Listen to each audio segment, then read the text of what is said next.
¿te has preguntado qué sucede realmente dentro de una secta? Más allá de los rumores y teorías, existen relatos impactantes de quienes lograron escapar y sobrevivir para contar la verdad. Desde oscuros rituales hasta manipulaciones aterradoras, estas historias nos abren una ventana a lo desconocido y perturbador. Hoy te llevaré a un viaje inquietante mientras exploramos 7 relatos reales sobre sectas, sus prácticas y los testimonios de aquellos que vivieron el horror en carne propia. ¿Estás listo para descubrirlo? El juego que se salió de control. Si alguien me hubiera dicho hace un año que esto terminaría tan mal, habría pensado que estaba loco. Todo empezó como una broma, una especie de juego para pasar el rato entre amigos. No éramos ni siquiera un grupo particularmente unido, solo un puñado de nosotros que compartíamos un sentido del humor oscuro y el gusto por lo extraño. Éramos 5, yo, Raúl, Mariana, Iván y el que ahora solo puedo llamar él. Su nombre era Diego. Si algo de esto fue culpa de alguien, fue suya. Pero lo más aterrador es pensar que tal vez la culpa fue de todos, por haberlo dejado llegar tan lejos. La idea surgió una noche de viernes, en la casa de Raúl. Habíamos estado viendo películas de terror baratas, las típicas de rituales satánicos y demonios, riéndonos de lo ridículas que eran. Fue Iván quien, en tono de burla, dijo, deberíamos hacer nuestro propio culto. ¿Quién se apunta? Todos reímos. Era exactamente el tipo de broma que nos gustaba, absurda y sin sentido. Pero Diego, que hasta ese momento había estado callado, respondió con algo que no esperábamos, sí, hagámoslo. Al principio, nadie lo tomó en serio. Mariana incluso improvisó una túnica con una sábana, y todos seguimos la corriente, riéndonos y simulando que recitábamos cánticos. Decidimos encontrarnos cada viernes por la noche para continuar con la broma, con más disfraces y más tonterías. Compramos velas negras en una tienda de regalos y pintamos símbolos en el suelo con tiza, copiándolos de internet. Nos divertíamos inventando nombres ridículos para demonios ficticios y haciéndonos fotos como si fuéramos parte de una película de serie B. Pero Diego, él no se reía. Al principio, pensé que simplemente estaba interpretando su papel, actuando como el líder del culto para mantener la gracia. Pero con cada reunión, se lo tomaba más en serio. Empezó a traer libros viejos que había encontrado en mercados de antigüedades, textos que, según él, contenían rituales reales. Nos los leía con un tono solemne, como si de verdad creyera en lo que decía. A veces nos burlábamos de él, pero eso solo parecía hacerlo más decidido. Cuando Mariana intentaba bromear o interrumpirlo, la miraba con tanta intensidad que terminábamos por callarnos. Para el tercer mes, la dinámica había cambiado por completo. Ya no era un juego. Diego nos imponía roles dentro del grupo y exigía que nos comprometiéramos con la causa. La causa, según él, era honrar a un ser llamado Aqueron, un demonio del que nunca habíamos oído hablar antes y que, según decía, podía otorgarnos poder y fortuna si lo venerábamos correctamente. Es un símbolo, no es real, me decía a mí mismo. Pero Diego estaba convencido de lo contrario. El ambiente comenzó a volverse tenso. Raúl, que era el más relajado del grupo, dejó de asistir después de que Diego le gritara por no seguir las reglas del ritual. Mariana también empezó a poner excusas para no venir, aunque Iván y yo continuamos asistiendo, más por inercia que por interés. Para entonces, las reuniones ya no eran divertidas. Se sentían como una obligación.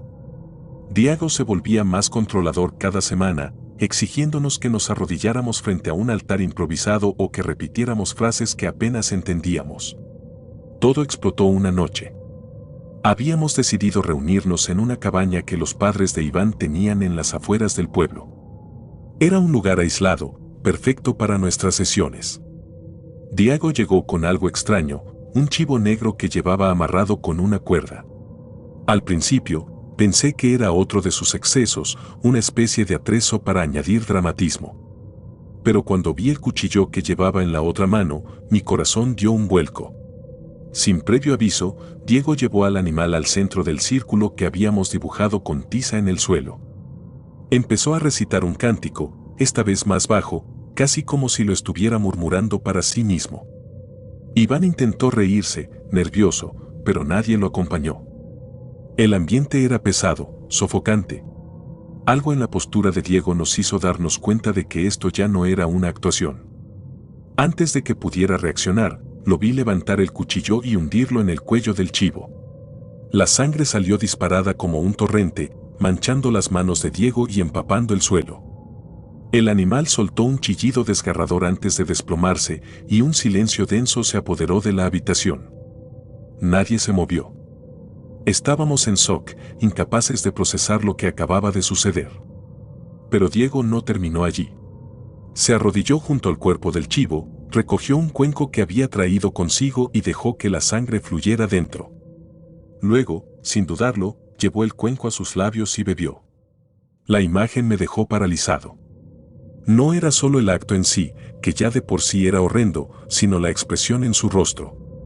Diego estaba en trance, completamente perdido en algo que ninguno de nosotros podía entender. Sus ojos estaban vidriosos, fijos en algún punto del techo, como si realmente estuviera comunicándose con algo más allá de nuestra realidad.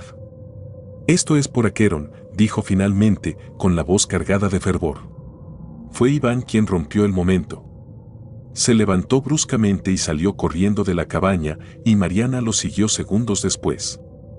Me quedé allí, inmóvil, viendo cómo Diego permanecía arrodillado junto al cuerpo del animal, con las manos aún manchadas de sangre. Algo en mí me decía que debía correr, pero no podía. Estaba atrapado entre el miedo y la incredulidad, como si mi cerebro no pudiera aceptar lo que acababa de presenciar. Cuando finalmente reuní el valor para moverme, Diego me miró. Fue una mirada vacía, desprovista de la humanidad que había conocido en él. Me levanté lentamente y salí de la cabaña, sintiendo su mirada en mi espalda hasta que estuve fuera.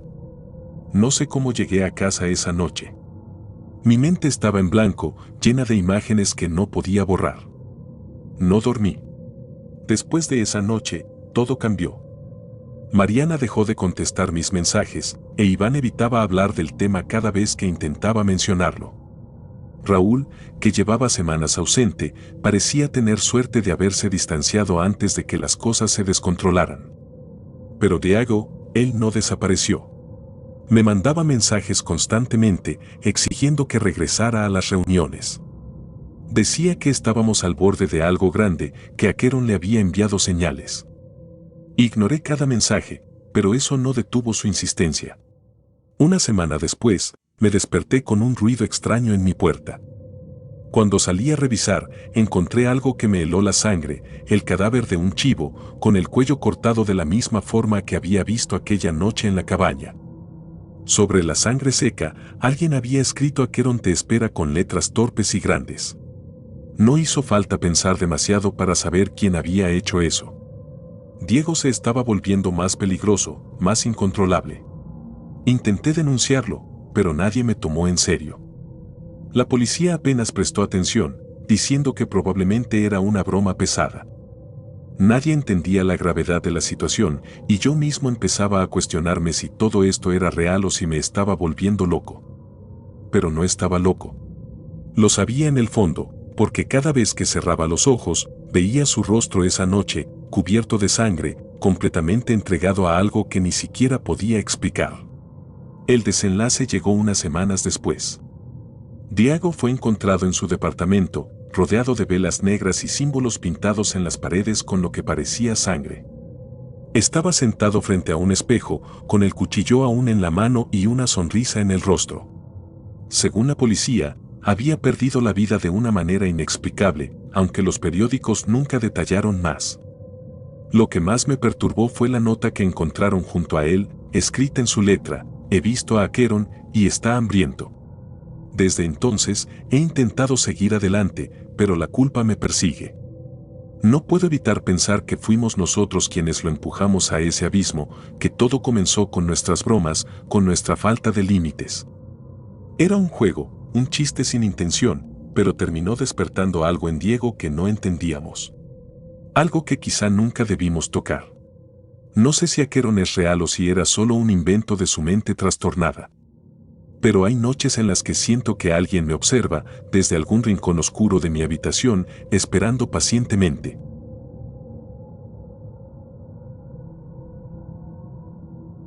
El pozo hambriento. Cuando encontré aquel anuncio en internet, no pensé demasiado. Ofrecían trabajo temporal en una granja remota, comida y alojamiento incluidos. Necesitaba un cambio de aire, alejarme del bullicio de la ciudad y despejar mi mente. Además, el salario era más que razonable. Todo parecía perfecto. Ahora me doy cuenta de que, en realidad, era demasiado perfecto.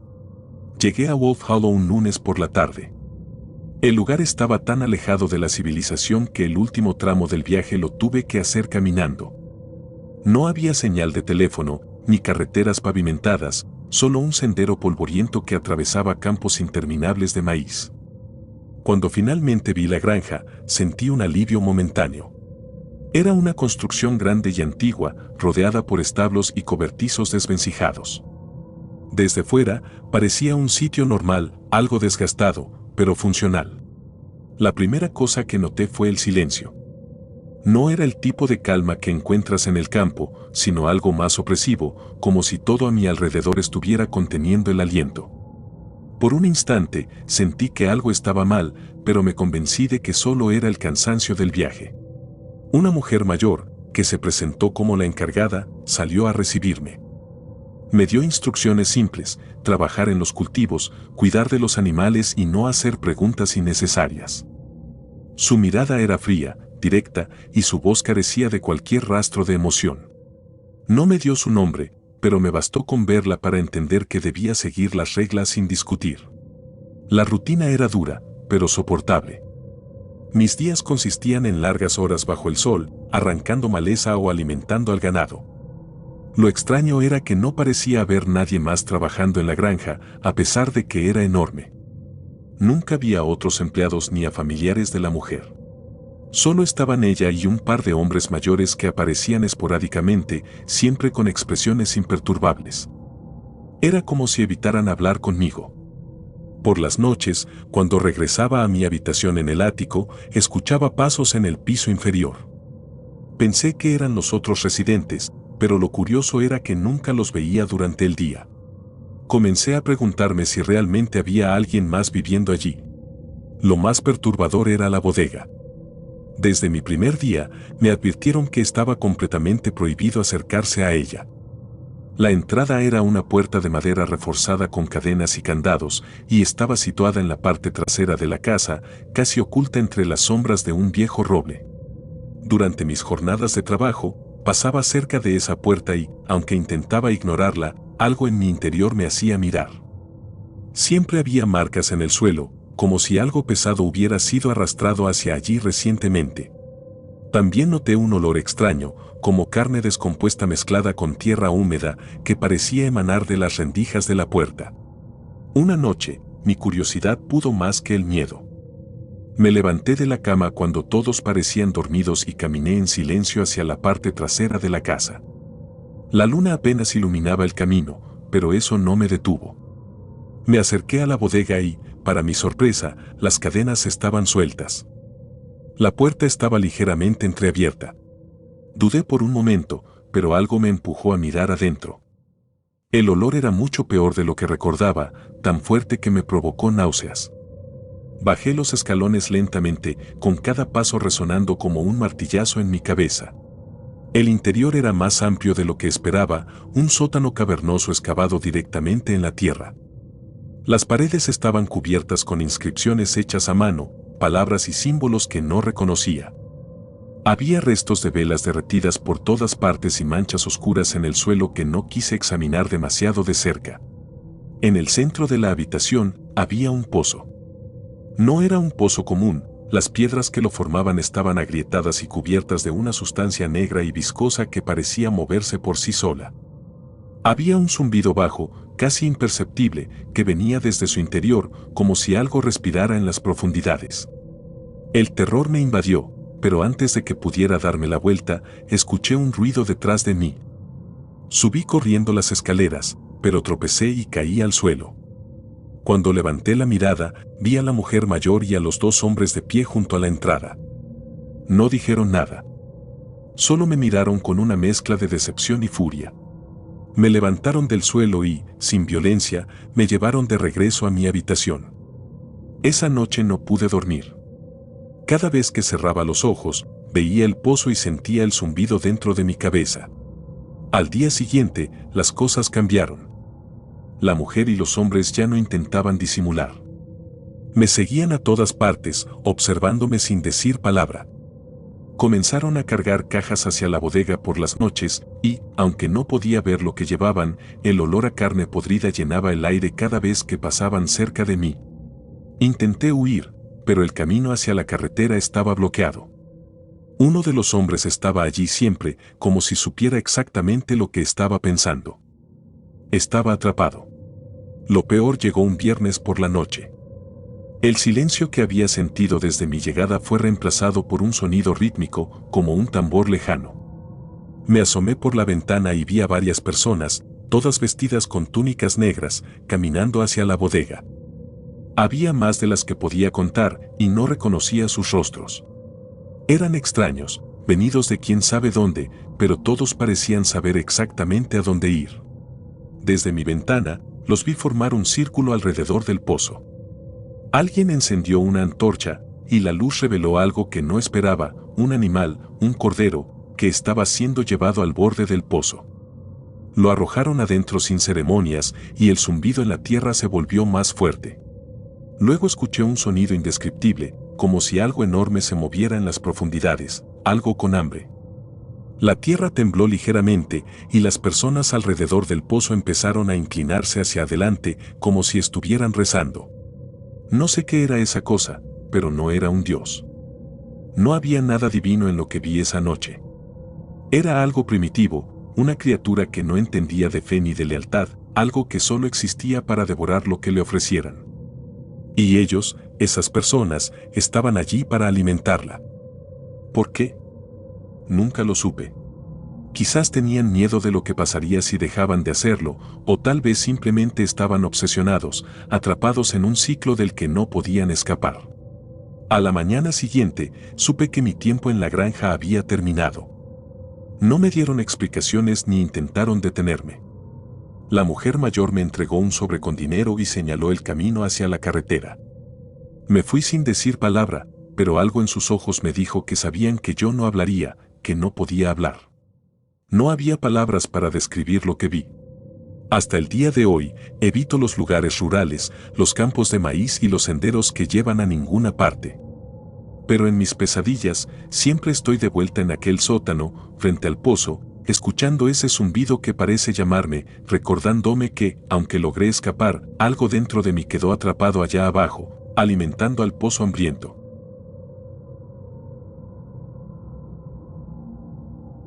El sendero de la miel negra. Nunca he entendido por qué elegí aquel camino. Había otras rutas más cortas y seguras para llegar a casa, pero ese día algo me impulsó a tomar el desvío por el sendero que atravesaba los bosques de Hollow Creek. Quizá fueron las historias que escuché de niño, los rumores sobre esa zona que decían que, bajo su calma aparente, escondía algo terrible. Aunque no creía en cuentos rurales, siempre sentí que esos árboles guardaban secretos que no estaban destinados a ser descubiertos. El sendero estaba en mal estado, rodeado de vegetación espesa que parecía cerrarse cada vez más. Apenas había avanzado 1 kilómetro cuando noté un aroma dulce en el aire, casi empalagoso, como si alguien hubiera derramado miel por todo el bosque. El olor era tan extraño que me detuve por un momento, intentando encontrar su origen, pero no vi nada fuera de lugar. Continué mi marcha con una sensación extraña, ese tipo de incomodidad que se siente cuando estás seguro de que alguien te está observando, aunque no veas a nadie. Minutos después, mis ojos captaron algo entre los árboles. Era una pequeña construcción, apenas visible por la maraña de ramas y hojas. Parecía una capilla vieja y descuidada, hecha de piedra cubierta de musgo. No recordaba haberla visto antes, y eso me desconcertó. Había recorrido aquel bosque en más de una ocasión, pero aquella edificación era nueva para mí. Algo dentro de mí gritaba que debía alejarme, pero la curiosidad me ganó. Me acerqué lentamente, tratando de no hacer ruido, y me encontré frente a una puerta de madera, decorada con un símbolo que nunca había visto, un círculo atravesado por líneas que formaban una estrella invertida. La puerta estaba entreabierta. A pesar de la luz del día, el interior era oscuro como un abismo. Sin pensarlo demasiado, empujé la puerta y entré. La primera impresión fue el olor, un aroma aún más dulce que el del exterior, mezclado con algo metálico que me revolvió el estómago. La capilla estaba vacía, o eso pensé al principio. El suelo estaba cubierto con un líquido oscuro, pegajoso al tacto, como si alguien hubiera derramado alquitrán. En el centro, había una figura tallada en madera, una criatura grotesca con alas de murciélago, ojos grandes y cuernos en espiral. No necesitaba ser un experto para saber que esa figura representaba a Belcebú, el señor de las moscas. Fue entonces cuando me percaté de las marcas en las paredes. Había palabras escritas en un idioma que no reconocía, junto con dibujos que parecían representar sacrificios. Todo indicaba que alguien, o un grupo de personas, usaba ese lugar para realizar rituales. El aire dentro de la capilla era opresivo, como si algo invisible pesara sobre mis hombros. Sentí náuseas y me di cuenta de que estaba empezando a hiperventilar. Sabía que debía salir de allí, pero antes de que pudiera moverme, escuché pasos en el exterior. Me congelé. El sonido se acercaba. Rápidamente me escondí detrás de un banco de madera, apenas respirando. Por la rendija entre el banco y el suelo, vi varias figuras entrando al lugar. Estaban vestidos con túnicas negras y cada uno llevaba una máscara hecha de lo que parecía ser hueso. Sus movimientos eran metódicos, casi coreografiados. Había un aire de devoción en cada paso que daban. En sus manos llevaban jarras de cerámica, de las que emanaba un vapor oscuro. Pude oler el contenido incluso desde mi escondite, algo químico, casi putrefacto, que se mezclaba con la dulzura que ya impregnaba el aire. Los recién llegados formaron un círculo alrededor de la figura de Belcebú. Uno de ellos, que parecía ser el líder, levantó las manos hacia la estatua y empezó a realizar movimientos lentos y repetitivos. Aunque no entendía las palabras que pronunciaba, su tono grave y profundo se sentía como un martillo golpeando en mi cabeza. No era una oración normal, era un acto de invocación. Los demás comenzaron a imitarlo, sus voces resonando en perfecta sincronía. El ambiente se volvió más pesado, como si el aire estuviera siendo drenado del lugar. Mi mente trataba de racionalizar lo que veía. Tal vez era solo un grupo de fanáticos religiosos, algún culto rural inofensivo que había tomado demasiado en serio sus creencias. Pero entonces vi lo que vertieron en el suelo. Sacaron el contenido de las jarras, un líquido negro y espeso, y lo derramaron alrededor de la estatua. Era la misma sustancia que cubría el piso, y su contacto con el aire pareció intensificar el olor nauseabundo. Luego, uno de ellos sacó algo de una caja que llevaba bajo el brazo. No pude ver bien qué era, pero escuché el sonido de algo cortándose, seguido por un goteo constante. Supuse que era sangre. El líder de la ceremonia colocó el objeto cortado, fuera lo que fuera, frente a la estatua y se inclinó ante ella. Los demás hicieron lo mismo, postrándose en el suelo como si estuvieran ante un rey. De repente, las antorchas que iluminaban el lugar parpadearon, como si un viento invisible las agitara. Fue entonces cuando sucedió algo que no puedo explicar. La figura de madera pareció moverse, solo un poco, lo suficiente como para que mi mente no pudiera negar lo que veía. Era como si los ojos tallados cobraran vida, como si algo dentro de ellos despertara. Mi cuerpo reaccionó antes que mi mente. Salí de mi escondite, aprovechando un momento en que las luces se apagaron por completo. Corrí hacia la puerta, sin preocuparme por el ruido que hacía. Apenas crucé el umbral, sentí que algo pesado chocaba contra mi espalda, como si una fuerza invisible intentara detenerme. Me tambaleé, pero seguí corriendo, adentrándome en el bosque sin mirar atrás. Mis piernas se movían automáticamente, impulsadas por un miedo que nunca había experimentado antes. No sé cuánto tiempo corrí, pero cuando finalmente me detuve, estaba en la carretera principal. Me sentía sucio, como si algo se hubiera adherido a mi piel. Miré mis manos y vi que estaban cubiertas con rastros de líquido negro. Intenté limpiarlas con mi camisa, pero la sustancia no desaparecía. No volví a tomar ese sendero ni a acercarme al bosque de Hollow Creek. Pero la historia no termina allí. En los días siguientes, empecé a notar cosas extrañas. Encontré marcas en mi puerta, símbolos que se parecían a los que vi en la capilla. Además, ese olor dulce comenzó a aparecer en lugares donde no debería estar, mi auto, mi ropa, incluso el aire de mi casa. Parecía que el bosque me había seguido, como si algo o alguien no quisiera dejarme ir. Intenté hablar con la gente del pueblo, pero nadie quiso escucharme.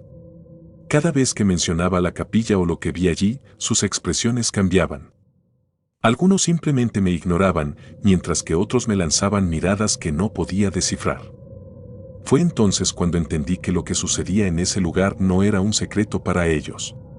Al contrario, parecía que todos eran parte de ello, de una manera u otra. Finalmente, decidí marcharme del pueblo. Vendí mi casa, renuncié a mi trabajo y me mudé tan lejos como pude.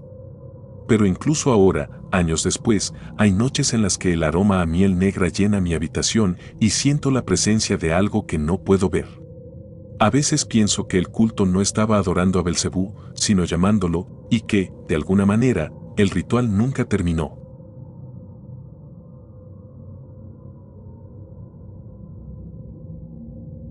El último ritual.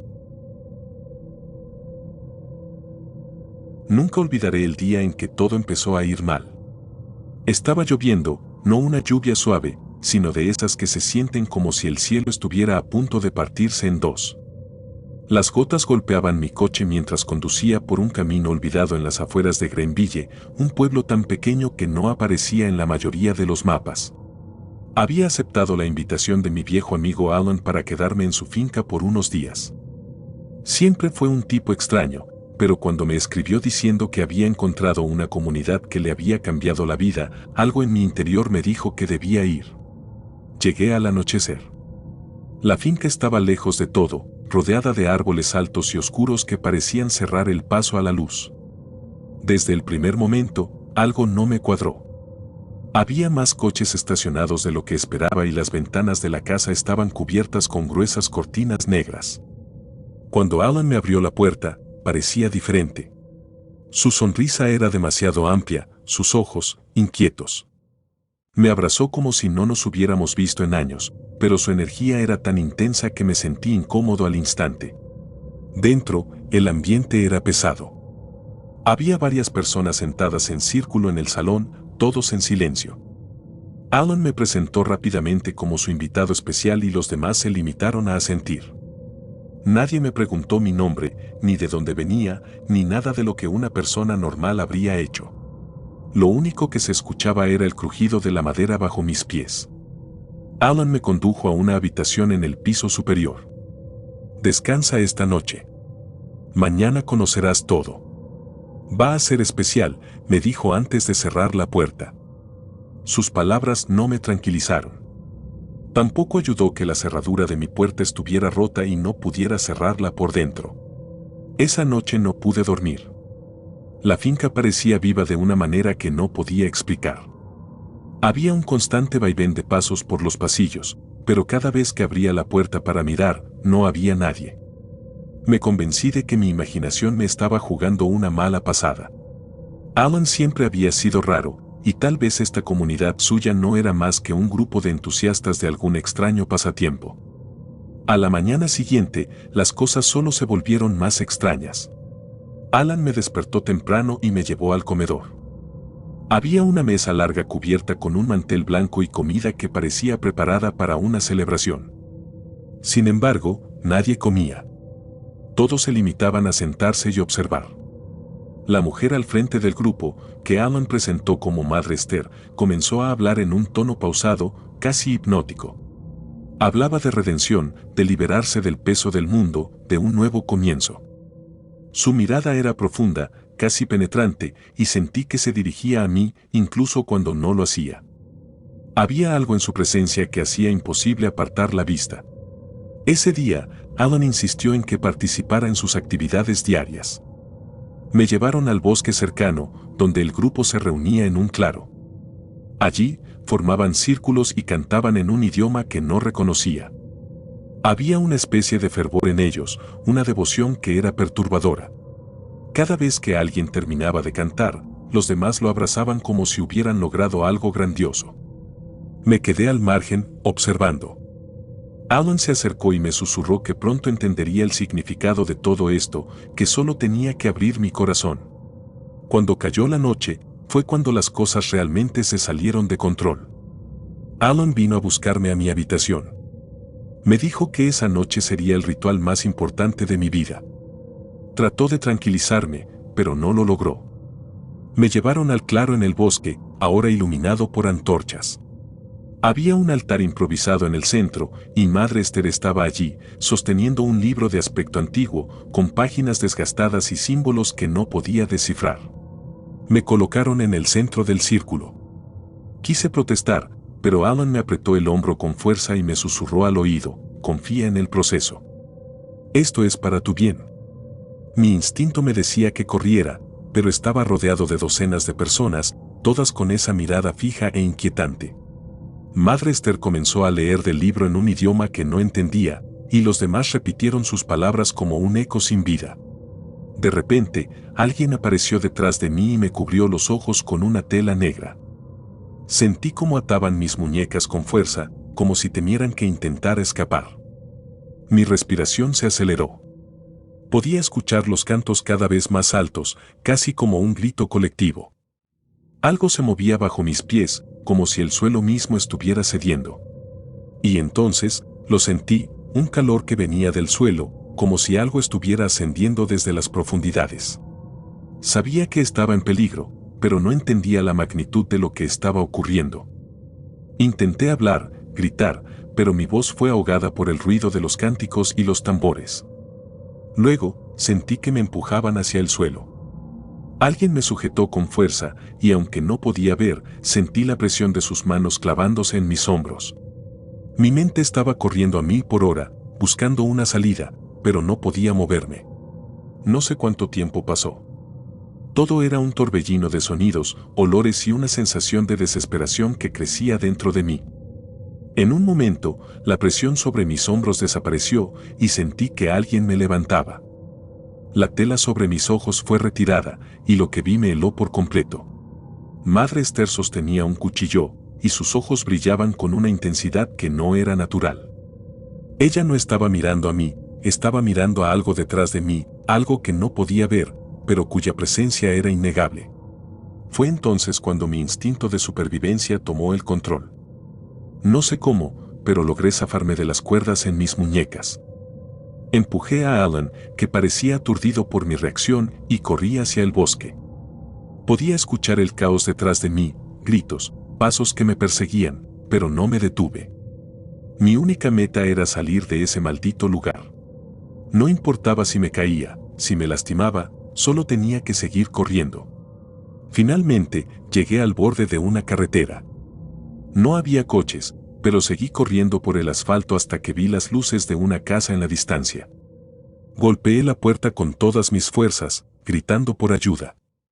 Una familia me abrió y, al ver mi estado, no dudaron en llamar a la policía. Les conté lo que había sucedido, pero ni siquiera yo podía explicarlo bien. Todo era un caos en mi mente, una maraña de imágenes y sensaciones que apenas podía procesar. Cuando la policía llegó a la finca de Alan, no encontraron nada. La casa estaba vacía, como si nadie hubiera vivido allí en años. No había altar en el bosque, ni señales del grupo. Alan y los demás habían desaparecido sin dejar rastro. Hasta hoy, me pregunto si realmente escapé o si, de alguna manera, todavía estoy atrapado en su juego. Hay noches en las que cierro los ojos y siento que esos cánticos aún me persiguen.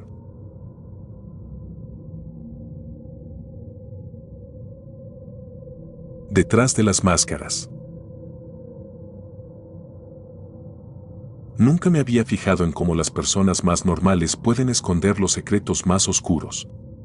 Era el tipo de pensamiento que se te cruza cuando te enfrentas a algo que jamás hubieras imaginado. Todo empezó cuando acepté un trabajo temporal en Fairhaven, un pequeño pueblo agrícola. Parecía el lugar ideal para alejarme del ruido de la ciudad, un rincón tranquilo donde la vida era simple y las caras siempre venían acompañadas de sonrisas amables. No podía estar más equivocado. Llegué una tarde de otoño, cuando los campos dorados reflejaban los últimos rayos del sol. La comunidad parecía tan acogedora como un cuadro pintado con tonos cálidos. Gente paseando en bicicleta, niños jugando en las calles y ancianos saludando desde sus porches. Todo daba la impresión de un sitio que el tiempo había olvidado, un refugio donde las preocupaciones modernas no existían. Me instalé en una pequeña cabaña alquilada al borde del bosque, con el río murmurando a unos metros y la promesa de tranquilidad en cada rincón. Mis primeros días fueron lo que esperaba. El trabajo en la cooperativa local era sencillo, inventariar y organizar productos agrícolas. Los habitantes me trataban con cortesía, aunque siempre con cierta distancia. Sabía que yo era un forastero, y en lugares como este, las personas no se abren fácilmente. Había algo en ellos que no podía descifrar, como si detrás de cada sonrisa hubiera algo cuidadosamente oculto. Pero, siendo sincero, no le di demasiada importancia. La gente del campo siempre ha tenido una manera peculiar de ser reservada. Conforme pasaban las semanas, empecé a notar ciertos detalles que no encajaban. La iglesia del pueblo, por ejemplo, siempre estaba cerrada, excepto los viernes por la noche. No era un día típico para servicios religiosos, pero todos los residentes acudían, sin falta. Lo curioso era que jamás hablaban de lo que sucedía allí. Si les preguntabas, simplemente cambiaban de tema o sonreían como si fuera una broma privada. También noté que, durante esos viernes, las calles quedaban desiertas y el aire parecía cargarse de una sensación de inquietud que no podía explicar. Un día, decidí quedarme despierto más allá de lo habitual. Desde mi cabaña, podía ver las luces de la iglesia a lo lejos. Las ventanas estaban cubiertas, pero había una intensidad en esas luces que me puso nervioso. Aunque estaba demasiado lejos para escuchar algo, sentí que el lugar vibraba con una energía que no era natural. Fue en ese momento cuando mi curiosidad comenzó a convertirse en una obsesión. Había algo detrás de esas puertas que no encajaba con la fachada amable de Feidaven. La oportunidad para investigar llegó de forma inesperada. Una mañana, mientras revisaba el inventario, encontré una caja de madera etiquetada como reserva especial. Estaba cerrada con un candado, pero el peso de la caja y el olor que desprendía me hicieron suponer que contenía carne. No era algo raro en una comunidad agrícola, pero lo extraño era que nadie la había incluido en los registros oficiales. Pregunté al supervisor, un hombre llamado Walter, pero simplemente me dijo que no debía preocuparme por eso, que era tradición. Su respuesta, y la forma en que evitó mi mirada, solo avivaron mi desconfianza. Esa noche, decidí actuar. Esperé a que los viernes llegaran de nuevo y me dirigí hacia la iglesia en silencio. El camino estaba oscuro, con apenas un par de faroles antiguos iluminando las calles. Me escondí detrás de unos arbustos al borde del edificio, donde podía observar sin ser visto. Las puertas se abrieron y los residentes comenzaron a entrar en silencio. Hombres, mujeres, ancianos y hasta niños formaban una fila ordenada, como si estuvieran programados para seguir un patrón. No llevaban ropa especial, solo sus atuendos cotidianos, lo cual hacía que todo fuera aún más inquietante. Eran exactamente las mismas personas que durante el día me saludaban con amabilidad y ofrecían frutas frescas en la cooperativa. Cuando la última persona entró, las puertas se cerraron con un ruido seco. Me acerqué sigilosamente a una ventana lateral y traté de mirar adentro. Las cortinas pesadas apenas dejaban espacio para espiar, pero pude distinguir algunas formas. Lo que vi no tenía sentido. En lugar de un altar tradicional, el centro de la iglesia estaba dominado por una estructura metálica que parecía un marco, como si sirviera para sostener algo. Rodeándola había figuras encapuchadas, todos vestidos con túnicas negras. A pesar de no ver sus rostros, sabía que eran los mismos habitantes que durante el día parecían tan normales. La ceremonia comenzó. No podía escuchar claramente, pero los movimientos eran calculados, como si cada persona supiera exactamente dónde pararse y qué hacer.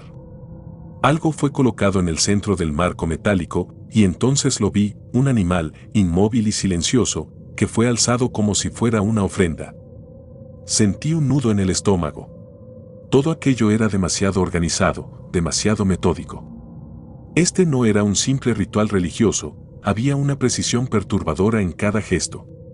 No pude seguir mirando. Me alejé rápidamente, tratando de procesar lo que había visto. Esa noche no dormí.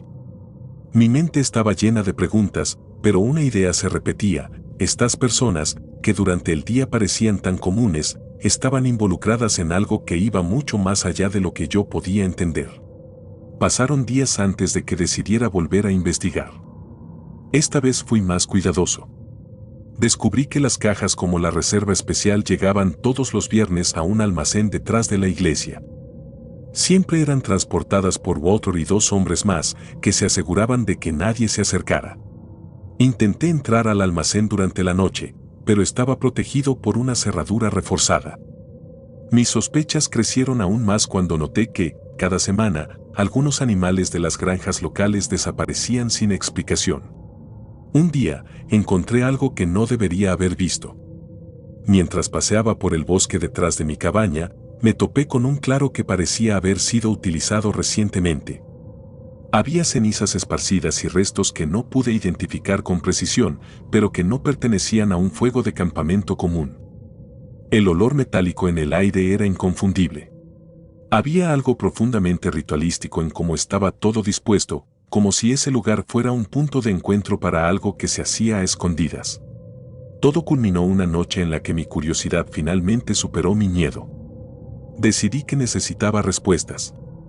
Me dirigí al almacén detrás de la iglesia, esperando que, tal vez, pudiera encontrar algo antes de que llegaran los demás. Con una palanca improvisada, forcé la cerradura y entré. El lugar estaba oscuro, pero con la luz de mi linterna vi las mismas cajas de madera. Una de ellas estaba abierta. Me acerqué lentamente, mi corazón latiendo con fuerza. Dentro de la caja había cuchillos ceremoniales y recipientes de metal cubiertos con manchas que no eran óxido. Lo más perturbador era un libro, lleno de símbolos y anotaciones que no podía entender. De repente, escuché pasos. Apagué la linterna y me escondí detrás de unas estanterías. Walter y los otros hombres entraron al almacén, hablando en voz baja. No pude entender todo, pero capté fragmentos que hablaban de un ofrecimiento y purificación. Cuando salieron, apenas tuve tiempo de salir corriendo sin ser descubierto. Pero ese fue el momento en que todo encajó. Este pueblo, con su apariencia tranquila, escondía algo oscuro bajo la superficie. Los sacrificios no eran solo animales. Había algo más grande detrás de sus rituales, algo que involucraba a todos y que los unía de una manera que no podía comprender. La mañana siguiente, empaqué mis cosas y me fui de Fairhaven. No dejé notas ni explicaciones, simplemente desaparecí. Lo que más me perturba, incluso ahora, es que estas personas viven sus vidas como si nada estuviera mal. Son amables, trabajadores, el tipo de gente que saluda en la calle y ofrece una taza de café. Pero detrás de esas máscaras cotidianas hay algo que nadie sospecharía. A veces, cuando veo a alguien con una sonrisa demasiado perfecta o una amabilidad excesiva, me pregunto si realmente conocemos a las personas con las que convivimos. Fairhaven me enseñó una lección que nunca olvidaré: no todos los monstruos se esconden en la oscuridad, algunos llevan una cara familiar y caminan entre nosotros, ocultos bajo una capa de normalidad tan impecable que nadie se atrevería a dudar de ellos.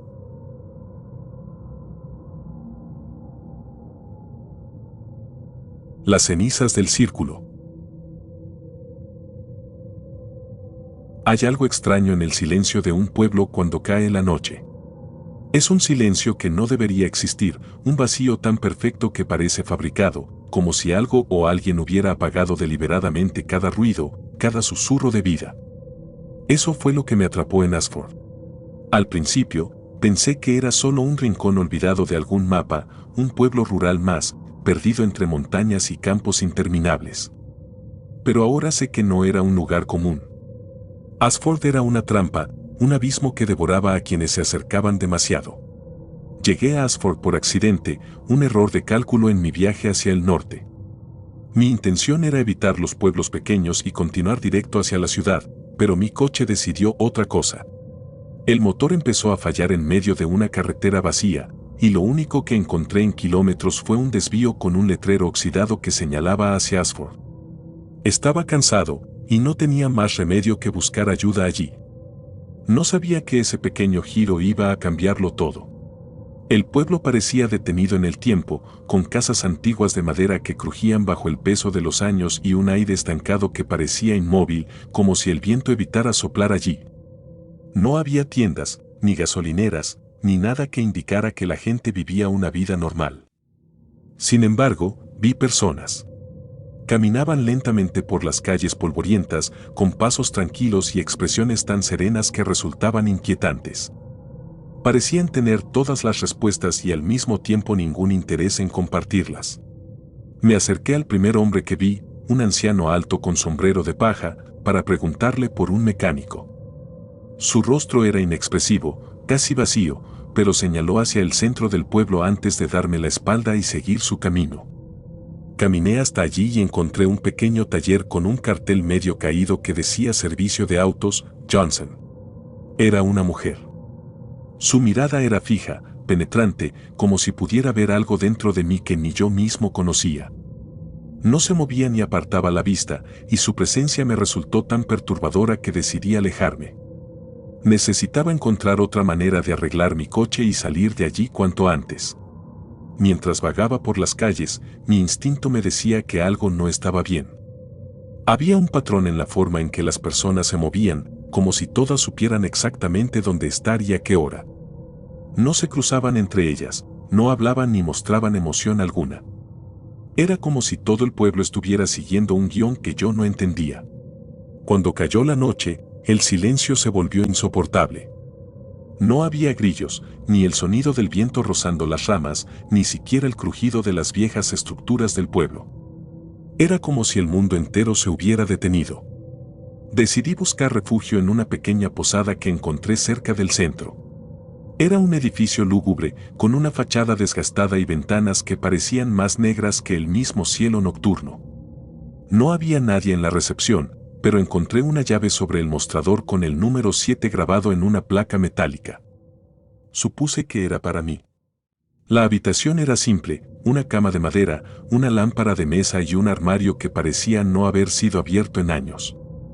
Me acosté con la intención de descansar y esperar al amanecer para solucionar mi problema. Pero el sueño no llegó.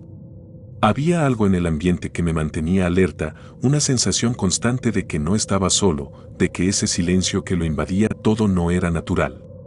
A medianoche, lo escuché. Era un sonido rítmico, como un tambor, que venía desde fuera. Me levanté y miré por la ventana. Lo que vi me paralizó. Un grupo de personas caminaba en fila, llevando antorchas encendidas. Se dirigían hacia las afueras del pueblo, hacia un sendero que desaparecía entre los árboles. No parecían apresurados, pero sus pasos eran uniformes, casi mecánicos. Sabía que lo más sensato era quedarme en mi habitación, pero algo más fuerte que el miedo me empujó a seguirlos. Me puse la chaqueta, apagué la luz y salí. Manteniéndome a una distancia prudente, lo seguí a través del bosque. Las antorchas eran mi única guía en la oscuridad, y los tambores se hacían más fuertes con cada paso. Después de lo que parecieron horas, llegamos a un claro. Allí, en el centro, había un círculo de piedras negras, rodeado por árboles tan altos que ocultaban el cielo. Dentro del círculo, había un altar hecho de roca, cubierto de lo que parecía ser ceniza. Alrededor del altar, las personas se agruparon en silencio, formando un semicírculo perfecto. De pronto, el tambor se detuvo y el silencio volvió a apoderarse de todo. Entonces, alguien salió de entre los árboles. Era una figura alta, vestida con una túnica oscura que brillaba débilmente bajo la luz de las antorchas. En su cabeza llevaba una máscara tallada en madera, que representaba una cara grotesca con cuernos y ojos alargados. Aunque estaba demasiado lejos para ver sus rasgos, su presencia era imponente, casi opresiva. El líder del grupo se acercó al altar y levantó las manos. El círculo se llenó de movimiento mientras los demás inclinaban la cabeza, como si estuvieran en profunda devoción. Fue entonces cuando trajeron a alguien más. Dos hombres arrastraron a un tercer individuo hasta el centro del círculo. Estaba atado y parecía inconsciente. Lo colocaron sobre el altar y la figura enmascarada alzó un cuchillo largo y delgado que brilló bajo el fuego de las antorchas. No pude mirar más. Algo dentro de mí me decía que si me descubrían, no saldría de ese bosque. Me retiré lentamente, tratando de no hacer ruido, y corrí hacia el pueblo lo más rápido que pude. Mi mente estaba en caos. No podía procesar lo que acababa de presenciar, pero sabía que tenía que salir de Ashford cuanto antes. Al llegar a la posada, tomé mis cosas y me dirigí hacia mi coche. Aunque el motor seguía sin funcionar, decidí intentar arreglarlo yo mismo. Mientras trabajaba, escuché pasos acercándose. Levanté la cabeza y vi a varias personas caminando hacia mí. Sus rostros eran inexpresivos y aunque no llevaban antorchas ni túnicas, su mera presencia era suficiente para hacerme temblar. Intenté mantener la calma, fingiendo que no los veía, pero cada vez estaban más cerca. Cuando finalmente logré encender el motor, no miré atrás. Conduje por la carretera lo más rápido que pude, sin importarme el estado del coche ni la oscuridad que me rodeaba. No me detuve hasta que vi las luces de la ciudad en el horizonte. Desde entonces, no he vuelto a Ashford, pero lo que vi esa noche me persigue. A veces, en mis sueños, escucho los tambores y veo la figura enmascarada alzando el cuchillo. Me pregunto cuántos más han sido atraídos hacia ese pueblo, cuántos más han caminado por el bosque sin saber lo que les esperaba.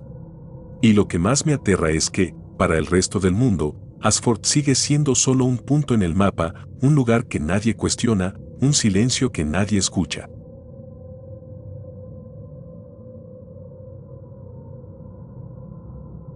El invierno de los mártires. Cuando me mudé a Black Hollow, lo hice por una promesa que parecía perfecta, paz y tranquilidad lejos del caos de la ciudad. El pueblo era pequeño, rodeado por densos bosques y montañas que parecían abrazar cada rincón del lugar. Había algo casi poético en esos paisajes invernales, cubiertos por una capa perpetua de nieve. Pero lo que al principio me pareció una postal perfecta se convirtió rápidamente en algo mucho más oscuro. Ahora sé que hay lugares que están marcados por algo más profundo que su historia, lugares que esconden secretos que nunca debieron salir a la luz. Todo comenzó con un accidente. El primer día que llegué al pueblo, mi coche patinó en una curva cerrada y terminé en la zanja al borde de un camino helado. No hubo daños graves, pero mi neumático quedó atrapado en el barro congelado. Mientras intentaba sacarlo, un hombre apareció de la nada para ayudarme. Llevaba una chaqueta gruesa y una bufanda negra que le cubría casi todo el rostro, pero lo que más me llamó la atención fue su mirada. Sus ojos eran de un azul tan claro que casi parecían transparentes, como si el frío hubiera invadido su alma. Sin decir palabra, el hombre me ayudó a empujar el coche. Cuando finalmente logré salir de la zanja, se quedó allí, mirándome en silencio. Le di las gracias, pero no respondió. Simplemente se giró y se alejó hacia el bosque, perdiéndose entre los árboles. Pensé que era un lugareño más, alguien acostumbrado a la soledad de ese lugar, pero ahora sé que su presencia no fue una coincidencia. Él sabía quién era yo, incluso antes de que llegara. Me instalé en una cabaña al borde del bosque, un lugar sencillo pero acogedor. Los primeros días fueron tranquilos. Caminaba por los senderos nevados, disfrutando de la soledad y el silencio. Pero no tardé mucho en darme cuenta de que los habitantes de Black Hollow eran extraños, incluso para los estándares de un pueblo pequeño. La mayoría evitaba hablar conmigo, limitándose a miradas fugaces y murmullos. Cuando pasaba por la plaza principal, sentía que todos los ojos estaban puestos en mí, como si estuvieran evaluándome.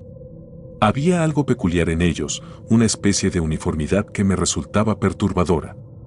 Todos llevaban colgantes idénticos, pequeños amuletos con la forma de un círculo dividido por una línea vertical. Al principio pensé que era una tradición local, algún símbolo religioso o cultural. Pero cuanto más lo veía, más me inquietaba. Nadie mencionaba su significado, y cada vez que intentaba preguntar, la conversación cambiaba abruptamente. Un día, mientras exploraba el bosque, encontré algo que no debería haber estado allí. Era una estructura circular de piedra, medio enterrada en la nieve. Parecía una especie de altar, con inscripciones talladas que no podía descifrar. Había velas derretidas alrededor y el suelo estaba ennegrecido, como si alguien hubiera encendido una fogata recientemente. El lugar me dio una sensación de incomodidad que no pude ignorar. Sentí la necesidad de alejarme, pero antes de irme, noté algo más: el mismo símbolo del colgante de los lugareños estaba grabado en el centro del altar. Esa noche, el viento soplaba con fuerza, haciendo que las ramas de los árboles golpearan contra las ventanas. Intenté leer para distraerme, pero no podía dejar de pensar en el altar. Había algo en el que no tenía sentido, algo que no encajaba con la tranquilidad aparente del pueblo. Finalmente, me rendí al cansancio y me fui a la cama. Pero justo cuando estaba a punto de quedarme dormido, escuché un sonido que me hizo levantarme de golpe. Era un canto, profundo y gutural, que venía desde el bosque. No sabía si era real o si mi mente me estaba jugando una mala pasada, pero el sonido persistía. Me acerqué a la ventana y miré hacia el bosque. A lo lejos, entre los árboles, había una luz. No era la luz cálida de una fogata, sino algo más frío, como el brillo de un fuego azul. Contra todo instinto, decidí averiguar qué estaba pasando. Me puse mi abrigo y salí al frío. Seguí la luz a través del bosque, moviéndome con cautela para no hacer ruido. El canto se hacía más fuerte a medida que me acercaba, y pronto llegué a un claro donde vi algo que nunca olvidaré. Había un grupo de personas de pie alrededor del altar que había encontrado antes. Todos llevaban túnicas negras y sostenían velas encendidas. El fuego azul que había visto venía del centro del altar, donde ardía sin consumir nada a su alrededor. El líder del grupo, un hombre alto con una máscara tallada, levantó las manos hacia el cielo mientras los demás lo imitaban. Entonces, algo se movió en la sombra detrás del altar. Al principio pensé que era un animal, pero su tamaño y forma eran incorrectos. Tenía extremidades largas y delgadas y se desplazaba con una fluidez que no parecía natural. Cuando emergió por completo, vi que no era un ser humano ni un animal. Era algo completamente distinto, algo que no pertenecía a este mundo. El líder del grupo hizo un gesto y dos personas arrastraron a un tercer individuo hacia el altar. Parecía estar inconsciente, con los brazos y las piernas atados. Lo colocaron en el centro del círculo, justo frente al fuego azul. Fue entonces cuando entendí lo que iba a suceder. Traté de moverme, de retroceder, pero mi cuerpo no respondía. Estaba congelado, no por el frío, sino por el horror. El canto alcanzó un crescendo y el ser detrás del altar se abalanzó sobre la figura atada. Fue tan rápido que apenas lo vi moverse.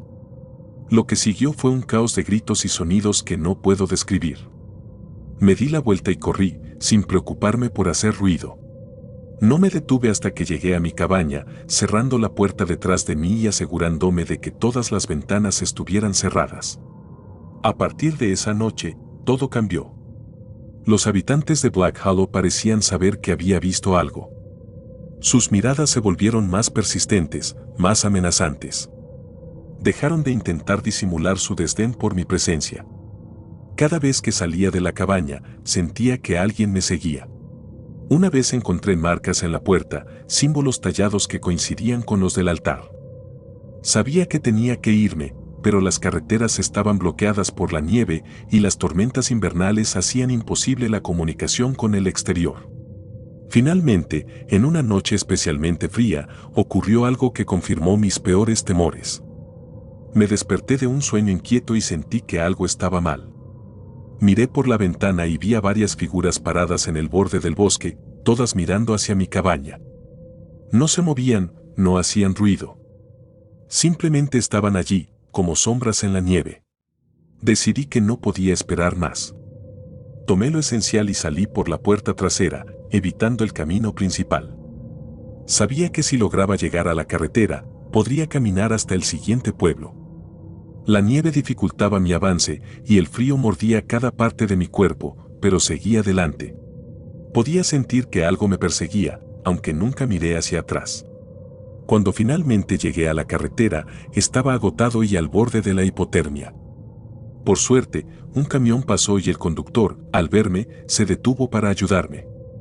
No le expliqué nada, simplemente le pedí que me llevara tan lejos como fuera posible. Nunca volví a Black Hollow. No sé qué eran esas personas ni qué era lo que adoraban en el altar, pero estoy seguro de que no era algo humano. Desde entonces, he evitado los lugares pequeños y remotos, esos rincones del mundo donde el tiempo parece haberse detenido. Porque ahora sé que, en algunos de esos lugares, el tiempo no está detenido. Está esperando, junto con las cosas que deberían permanecer enterradas para siempre.